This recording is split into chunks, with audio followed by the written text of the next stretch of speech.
Hello friends, welcome to my channel. आज का video बहुत इंटरेस्टिंग होने जा रहा है। इंटरेस्टिंग क्यों होने जा रहा है?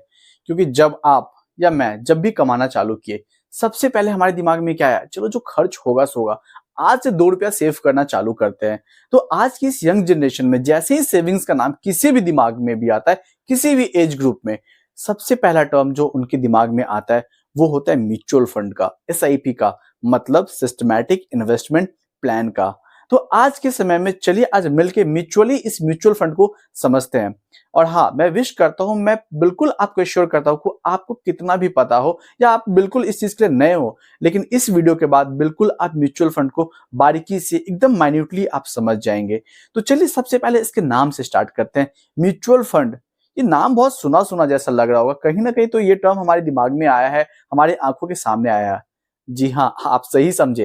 ये टर्म हम सबसे पहले सुने या देखे समझे थे फेसबुक पे, जहां पे क्या होता है, एक म्यूचुअल फ्रेंड फ्रेंड करके वहां पे हमें दिखता है। म्यूचुअल फ्रेंड का मतलब क्या हो गया? एक ऐसा दोस्त शायद जिसे अभी तक हमने ऐड ना किया हो, लेकिन वो कहीं ना कहीं हमारे जानने पहचानने या किसी ना किसी हमारे जान पहचान से वो हमसे लिंक्ड है।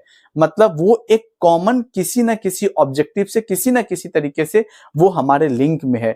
वहां से ये चीज है म्यूचुअल। तो सेम म्यूचुअल फंड का भी सेम कॉन्सेप्ट है।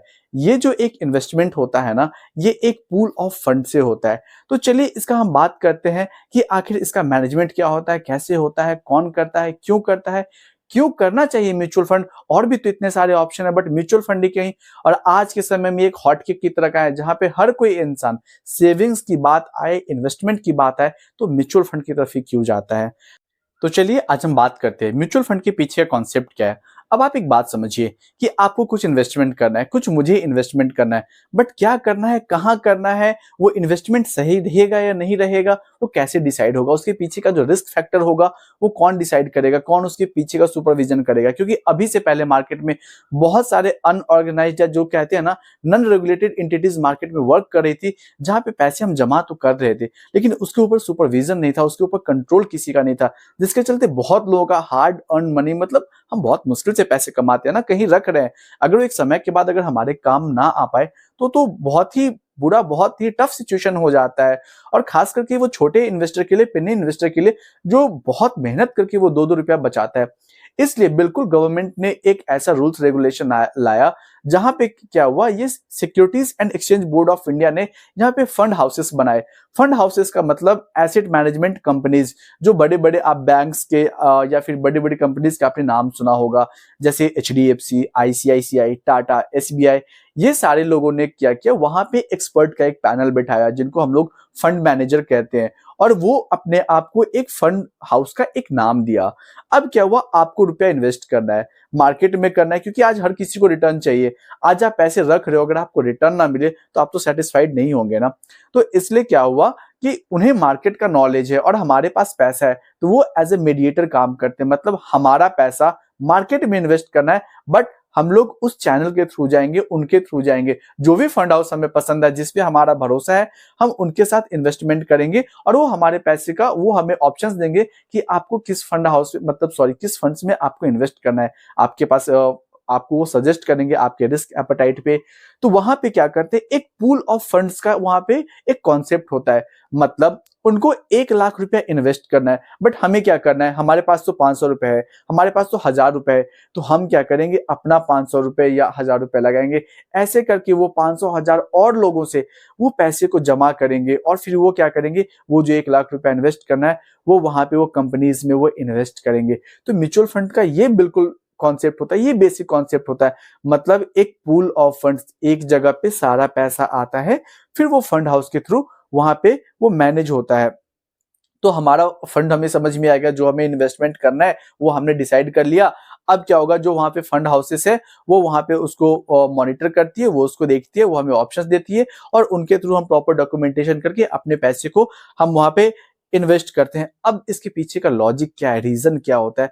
अब देखिए, मुझे 1000 रुपए इन्वेस्ट करना है, मतलब मुझे सिर्फ 1000 रुपए इन्वेस्ट करना है, लेकिन अब सारे पैसे को अगर हम एक जगह पे इन्वेस्ट करते हैं ना कहीं हमारे दिमाग में लगा रहता है, अरे अगर वो उससे कुछ हो गया, उस कंपनी में कुछ बंद हो गया, तो इस सिचुएशन में क्या होगा। तो हम क्या करते हैं, अपने 1000 रुपए को 100 रुपए की 10 एंटिटी में डिस्ट्रीब्यूट करते हैं।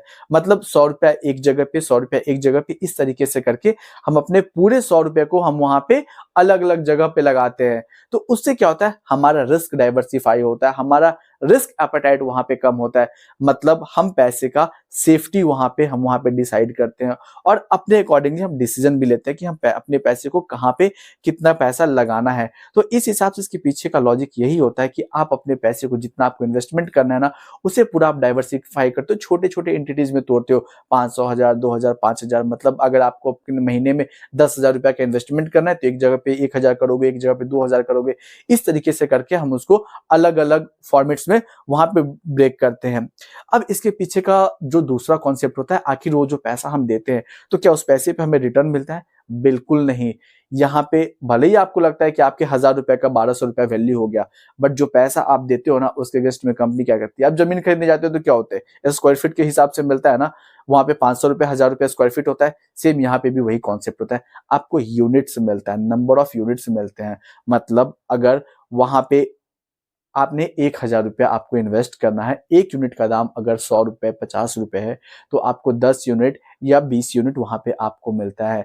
और उस यूनिट का जो प्राइस होता है उसको नैव कहते हैं, नेट एसेट वैल्यू। मतलब सारा खर्च उसमें जोड़ने के बाद उसका जो एक यूनिट का जो कॉस्ट डिफाइन होता है उसे नैव कहते हैं, और जो आपको टोटल मिलता है वो यूनिट्स होता है। तो किस हिसाब से इसका कैलकुलेशन होगा, आपने दिया हमें 1000 रुपए, वहां पे हमें एक यूनिट मिलना है, एक यूनिट का नैव है 100 रुपए, तो 1000 रुपए डिवाइडेड बाई 100 रुपए, आपको 10 यूनिट आपके वहां पे पोर्टफोलियो में वहां पे आपको एलोकेट होता है। इस हिसाब से वो पूरे टाइम के हिसाब से, और जैसा कि आपको पता है ये मार्केट बेस्ड इन्वेस्टमेंट होता है, जो मेजर इन्वेस्टमेंट होता है वो इक्विटी में होता है। ठीक है, तो यहाँ पे तो रिस्क फैक्टर एसोसिएटेड होता है, तो ऑब्वियस सी बात है, जहां पे बिल्कुल सीधा सा कॉन्सेप्ट है ना, higher the risk higher the return. मतलब आपको रिटर्न ज्यादा चाहिए तो आपको हायर थोड़ा सा रिस्क वहां पे लेके जाना ही पड़ता है। अब बात करते हैं, पैसा तो चलो भैया हमने दे दिया, फंड हाउस में भी बीच में है, वो हमारे पैसे को रेगुलेट करेगा, मॉनिटर करेगा, वो हमें आइडिया देगा, सजेशन देगा, बट ये सेफ कितना है? तो जैसा मैं आपको ये बता दूं, म्यूचुअल फंड्स आज के समय में बहुत सेफ एंड सिक्योर्ड इन्वेस्टमेंट होता है। क्यों? क्योंकि अगर मुझे सब बहुत ज्यादा रिटर्न चाहिए, हम क्या करेंगे? डायरेक्ट बिजनेस करेंगे। अगर हमें उससे थोड़ा कम होगा तो हम पार्टनरशिप में करेंगे। तो सेम यहाँ पे भी कॉन्सेप्ट होता है, आपका जो पैसा होता है ना वो पूरा 1000 रुपए या शेयर्स नहीं मिलता हमें। शेयर्स में क्या होता है, आज टाटा ग्रुप के किसी भी शेयर्स का दाम है 150 रुपए, हमें खरीदना है, हम उसका एक शेयर्स लिए, अब क्या होगा, उसका रेट अप हुआ तो उसका प्राइस बढ़ा, वो घटा तो हमारा घट गया। यहाँ पे ऐसा बिल्कुल नहीं होता है। आपके 1000 रुपए के अगेंस्ट में जो वो यूनिट्स मिलता है ना, उस यूनिट में क्या होता है, वो पूरा एक पोर्टफोलियो बना हुआ होता है। मतलब वहां पे 20, 25, 30 कंपनीज होती है। अगर आपका जो भी पैसा इन्वेस्ट होता है ना, उसका पूरा परसेंटेज एक पोर्टफोलियो के कॉन्सेप्ट पे काम करता है, जहां पे mid cap, small cap, large cap, जिस पे हम एक सेपरेट वीडियो बनाएंगे, आपको सारा कुछ समझाएंगे कि आखिर ये तीनों होता क्या, mid cap, small cap, large cap, equity, debt, बहुत सारे यहाँ पे गवर्नमेंट के बॉन्ड्स भी होते हैं। तो वो सारा पे हम एक सेपरेट डिस्कशन करेंगे, बट यहाँ पे मैं आपको बता दूं, आपका पैसा पूरा डिस्ट्रीब्यूटेड होता है। 100 रुपए कहीं यहाँ पे एक जगह पे नहीं लगता, वहां पे किसी कंपनी में 2 रुपए, किसी में 4 रुपए, 6 रुपए, 8 रुपए, इस तरीके से करके आपका पूरा पोर्टफोलियो डिस्ट्रीब्यूटेड होता है। तो यहाँ से अगर एक कंपनी का चलो ठीक है, मान लो रिटर्न अच्छा नहीं भी दे रहा है, अगर वो स्टैग्नेंट भी है ना, तो आपके 100 रुपए में से 2 रुपया स्टैग्नेंट होगा, बाकी 98 रुपए एज इट इज इन्वेस्टेड रहेगा। तो वहां पे क्या होता है, हमें एवरेजिंग मिलता है, तो हमारा रिटर्न अच्छा होता है। तो यहाँ पे पोर्टफोलियो के कंसेप्ट से आप समझ गए होंगे कि हमारा पैसा एक जगह पे नहीं है। एक जगह से नहीं होने से क्या होगा कि हमारा रिस्क डाइवर्सिफाई हो जाएगा, वहां से हमारा पैसा सेफ हो जाता है। ये शेयर्स की तरह नहीं है। हाँ, मार्केट बेस्ड जरूर है, इक्विटी की तरह उस पे भी शेयर्स की तरह फर्क जरूर पड़ता है, बट उस हिसाब से नहीं पड़ता है जहाँ पे अगर एक कंपनी के ऊपर कोई भी कभी भी रिमार्क्स आ गए तो उसका अप हो गया या डाउन हो गया, वैसा नहीं होगा। आपका पोर्टफोलियो स्टेबल रहेगा। ठीक है, अब हम लोग कुछ बात करते हैं इस पे टैक्स की बेनिफिट्स का। तो म्यूचुअल फंड क्या होता है, बेसिकली टैक्सेबल होता है। ठीक है, जो जो अपफ्रंट कॉन्सेप्ट है, क्योंकि पैसा हम लगाते हैं, पैसा कभी भी लिक्विड होता है। अब मैं आपको बता दूं, जो आप पैसा दे रहे हो वो कितने समय तक कंपनी के साथ रहता है, क्या वहां पे कोई लॉक इन होता है? जी नहीं, बिल्कुल नहीं। ऐसा कोई कॉन्सेप्ट नहीं होता। म्यूचुअल फंड भी दो कैटेगरी का होता है, एक होता है इक्विटी लिंक सेविंग स्कीम और जो दूसरा होता है नॉर्मल म्यूचुअल फंड। तो जो नॉर्मल म्यूचुअल फंड होता है ना, वो हमारा किसी भी तरीके के टैक्स रिजीम में हम उसका बेनिफिट भी नहीं ले सकते हैं, बट वो पैसा हमारा लिक्विड होता है। हमने पैसा लगाया 2 महीने, 3 महीने, 4 महीने में हमें जब जरूरत होगा, हमें जितने का जरूरत होगा, मान लें हमने 2,000 रुपए लगाया था, हमारा 2500 रुपए वहां पे वैल्यू है, मुझे 500 रुपए का वहां पे जरूरत है, तो उतने का यूनिट्स हम वहां पे डाइल्यूट करेंगे, वो पैसा हमारे अकाउंट में आ जाएगा। हाँ, उस पैसे पे आपको टैक्स जरूर देना पड़ेगा। अगर आप टैक्स स्लैब में ऐसे आते हो तो वहां पे दो कॉन्सेप्ट होता है। अगर आपका 1 साल के अंदर आप विड्रॉ कर रहे हो तो वहां पे शॉर्ट टर्म कैपिटल गेन देना पड़ता है, और वही 1 साल से ज्यादा हो जाता है तो वहां पे आपको लॉन्ग टर्म कैपिटल गेन देना पड़ता है। और अगर आप म्यूचुअल फंड के ऐसे कॉन्सेप्ट में जाना चाहते हो जहां पे आप जॉब स्टार्ट किया, चलो ठीक है, वहां पे आपके इनकम के बेसिस पे आप टैक्स स्लैब में जा रहे हो, आपको इनकम प्रूफ में वहां पे देना है, आपको अपने टैक्सेशन में बचाने के लिए, जो ETC के लिए होता है 1.5 लाख तक जो हम दिखा सकते हैं, वहां पे आप equity linked saving scheme ELSS में आपको जाना पड़ेगा, जहां पे क्या होता है, आपका पैसा 3 साल तक आप उस पैसे को निकाल दे सकते हो। बट अगेन यहाँ पे भी एक कॉन्सेप्ट है, जो पैसा आप डिपॉजिट कर रहे हो सिर्फ उसी पैसे को आप दिखा सकते हो, उस पर बेनिफिट ले सकते हो। जो पैसा आपका निकलेगा ना, वो आपका टैक्सेबल होगा, वो पैसे पे आपको टैक्स पे करना पड़ेगा अकॉर्डिंग टू जो भी गवर्नमेंट रूल है उसके हिसाब से। बाकी अगर नॉर्मल हम लेके चले तो म्यूचुअल फंड में बाकी सारा पैसा जो आप ऐसे विड्रॉ करते हो आपके इनकम के बेसिस पे, वो टैक्सेबल होता है और आप उसे टैक्सेशन में कहीं पे आप दिखा नहीं सकते। ये सिर्फ एक सेविंग प्रोस्पेक्ट के लिए, इन्वेस्टमेंट प्रोस्पेक्ट के लिए होता है, जहां पे higher the risk higher the return का कॉन्सेप्ट चलता है। आप अपने पैसे को पूल करके वहां पे जमा करते हो, इन्वेस्ट करते हो, जो नैब ग्रो करता है उसके बेसिस पे आपको वहां पे बेनिफिट मिलता है। अब इसके इन्वेस्टमेंट टेन्योर का हम बात करें तो इन्वेस्टमेंट टेन्योर बेसिकली हमारे ऊपर डिपेंड करता है, हम उसे कैसे रखना चाहते हैं। बहुत लोग ये भी चाहते हैं कि अकाउंट्स में कहीं पे पैसा रखा हुआ रहेगा तो चलो हम म्यूचुअल फंड से क्यों ना करके चले, अरे महीने में 2 रुपए भी आ जाए तो हमारा गेन ही होगा। बट अगर आप किसी भी प्रोस्पेक्ट से लेके चलते हो तो मैं ये जरूर सजेस्ट करूंगा, आप पैसे को कम से कम, जो आपका इन्वेस्टमेंट है ना, उसे 5 साल के लिए जरूर टाइम दो। मतलब आपका पैसा जिस साल इन्वेस्टमेंट हुआ है, अगर आप एक अच्छा रिटर्न एटलीस्ट 3 to 4 फोल्ड अगर आप देखना चाहते हो तो 5 साल का टाइम दो। 5 ईयर्स में आपका 3 to 4 फोल्ड जरूर हो जाएगा, अगर वो कंजर्वेटिव अप्रोच से भी चलेगा। म्यूचुअल फंड्स आज के समय में इतना ज्यादा डिमांडिंग, इतना ज्यादा अग्रेसिव उसका पोर्टफोलियो होता है, तो डिपेंड करता है आप उसे कैसा लेके चलना चाहते हो। अगर आपको इमीडिएट में पैसा निकालना है तो पैसे लिक्विड फंड्स में आप वहां पे रखें। अगर आप चाहते हैं कि नहीं कुछ टैक्स बेनिफिट में दिखा के लेके चलेंगे तो आप ELSS के बेसिस पे चलेंगे, जहां पे आपको 3 साल का लॉक इन रहेगा।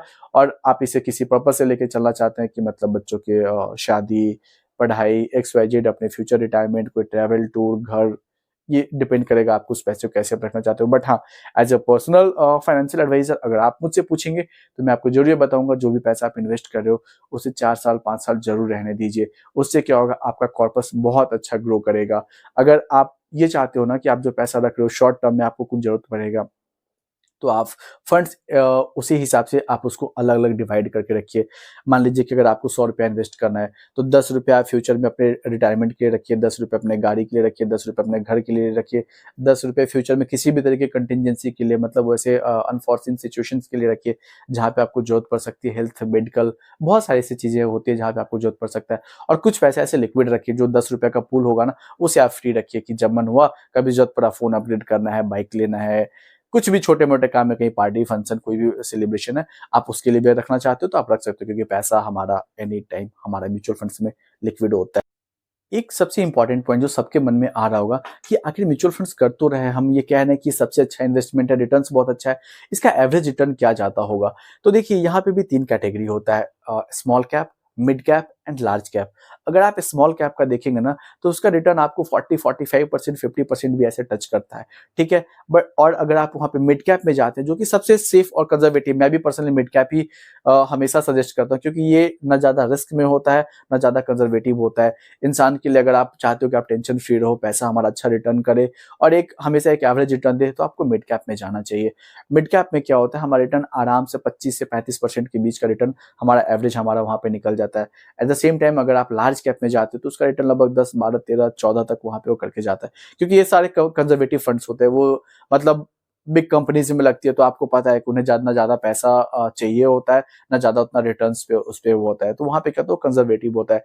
ये ज्यादा सीनियर सिटीजन लोग, मतलब जो ज्यादा एज ग्रुप पे है ना, वो वहां पे उस तरीके का फंड्स चूज करते हैं, क्योंकि उन्हें क्या होता है, ज्यादा रिटर्न से ज्यादा पैसे की सेफ्टी इंपॉर्टेंट होती है, क्योंकि पैसे का कभी भी जरूरत पड़ सकता है एक लेटर स्टेज में। तो ये डिपेंड करता है आपको वो तीनों फंड्स में से कौन सा आपको लेना है, आप बेसिकली क्या हो जाएगा, आपको पैसे की जरूरत क्या है, आप पैसे कितने समय तक रख सकते हो, उसके बेसिस पे डिपेंड करता है। बट हाँ, अगर आप ऐसे लेमैन में देखना चाहो तो जहां पे भी मिड कैप मल्टी कैप का नाम आ जाए, गो फॉर इट, आपका रिटर्न हमेशा बाकी सबसे तो एवरेज में अच्छा ही चलेगा।